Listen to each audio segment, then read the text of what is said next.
Let go of me. He kicked with all his might, but still couldn't escape Jiang Feng's grasp. I won't. I won't let go. If I do, you'll leave me all alone. I don't care. I'm going back with you. I don't care if it's chopping wood, fetching water, or cleaning. I'll do anything as long as you don't leave me.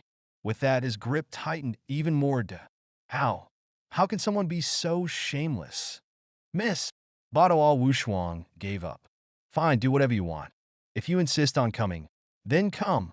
But in my household, there are only two kinds of people, masters and servants. Do you understand?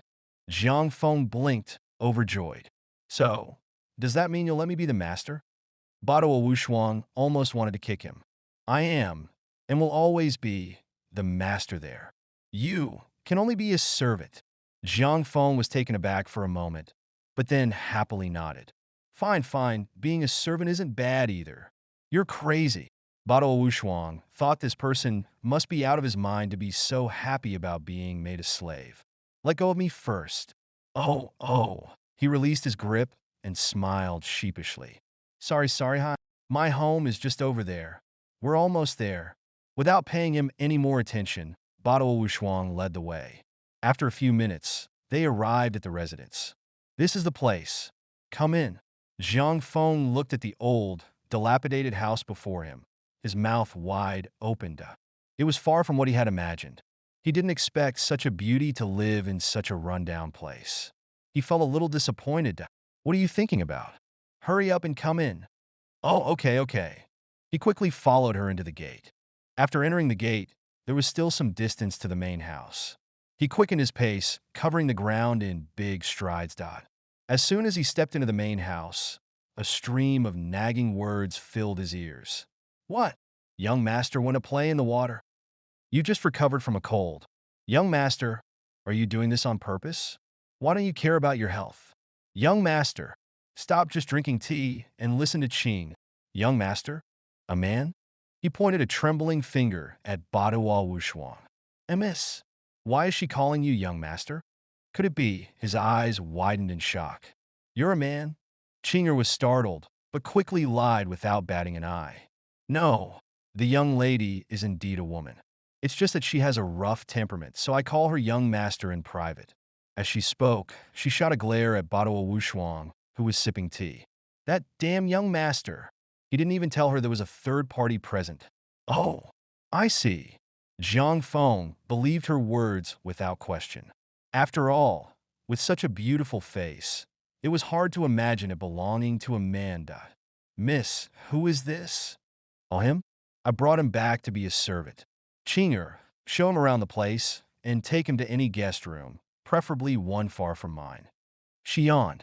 I'm going to take a nap. Call me when dinner is ready. Yes, I understand. Miss, please go rest. Qinger led Jiang Feng around the residence, showing him every nook and cranny within less than 15 minutes. Miss Qing, this place seems very quiet. Yes, there's only one servant here, me. Ah, you're the only one. Jiang Feng was surprised. You handle all this work by yourself? Qinger smiled. No, I'm not alone. Sir, don't forget, you're here now too. My work is... Jiang Feng couldn't help but notice Qinger's smile seemed rather mysterious. Everything you can think of. Jiang Feng's eyes widened in disbelief. What? Even chopping wood? That's right. Cooking? Yes. Sweeping? That too. With each task, Jiang Feng's expression grew more and more distressed. Then, watering the plants, starting the fire, cutting vegetables, keeping the lady happy, singing for her, and even sleeping with her at night. Do I have to do all that too? Yes. Qinger paused, her face flushing. The last few aren't necessary. Haha, I was just joking. If I tried that, she'd kick me out the door. The lady is quite fierce. Don't keep calling her lady. She doesn't like that term. Her real name is Badawa Wushuang. From now on, just call her by her name. Qinger led Jiang Feng to his room. There's a bit of dust here. I hope you don't mind. She bowed slightly. Sir, please rest now. I won't disturb you further. Badawa Wushuang stared coldly at the sleeping Jiang Feng, who was lying with his mouth wide open, drooling. Suddenly, a mischievous smile appeared on her face. The basin in her hand tilted. Splash dot. The person on the bed jumped up in shock, running around the room in a panic. It's flooding. I'm going to die. I'm going to die. Seeing him screaming and running around holding his head, Bado Wushwang couldn't help but laugh. Where's the flood? You haven't woken up from your dream yet? Jiang Feng's face was drenched with water, his hair half soaked. If there's no flood, why is my head wet? He glanced around and saw the basin in Bado Wushwang's hand. Did you pour water on me? It was to wake you up, she corrected him. Faint light streamed in from outside, and the distance was still half dark. The sun hasn't even risen yet, he grumbled. Don't forget what you promised me. Promised. Suddenly, he looked overjoyed. Did I promise to marry you? When? Now? Are we going to the bridal chamber? What on earth is this person thinking? Bado Wushwang stared at him coldly, as if he had lost his mind, laughing uncontrollably. Say one more word, and I'll chop you up. You said yesterday that if I brought you back, you'd do whatever I wanted, right? Jiang Feng's joy deflated. Yes, he replied weakly. Then, right now, immediately, go make breakfast. After struggling for an hour, the food was finally served on the table. It seemed that neither Qing nor Bado Wushwang had noticed the astonished look on Qing'er's face. Don't be shy, dig in. Jiang Feng urged as he stared at the food, waiting for them to start eating. Bado Wushwang watched as Jiang Feng nonchalantly picked up a charred, unidentifiable piece of food and put it into his mouth, chewing on the burnt rice with apparent satisfaction. She couldn't help but wonder if they were seeing the same thing as Jiang Feng. Qing'er hesitated to touch her chopsticks, but seeing how happily Jiang Feng was eating, she reluctantly asked, Jiang Gongzi, is it tasty? Jiang Feng swallowed the food and kept nodding. Delicious, delicious.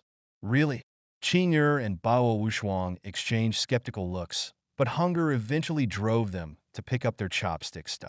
After just one bite, Bado Wushwang immediately spat it out, grabbing a cup of tea and downing several gulps. Her face darkened as she glared at Jiang Feng. What on earth is this? How can it be salty, sweet, and spicy all at the same time? This? It's just wild vegetables. And what about the seasoning? What did you add? I just threw in whatever I found.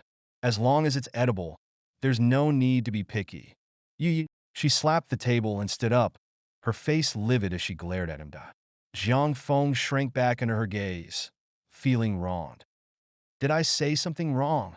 You. She took a deep breath, her face turning pale with anger. Qing'er, go make some porridge. I'll just have that. Yes, Mississippi. Qing'er hurried out. As for you after breakfast, go chop some firewood. With that, Bado Wushwang stormed off.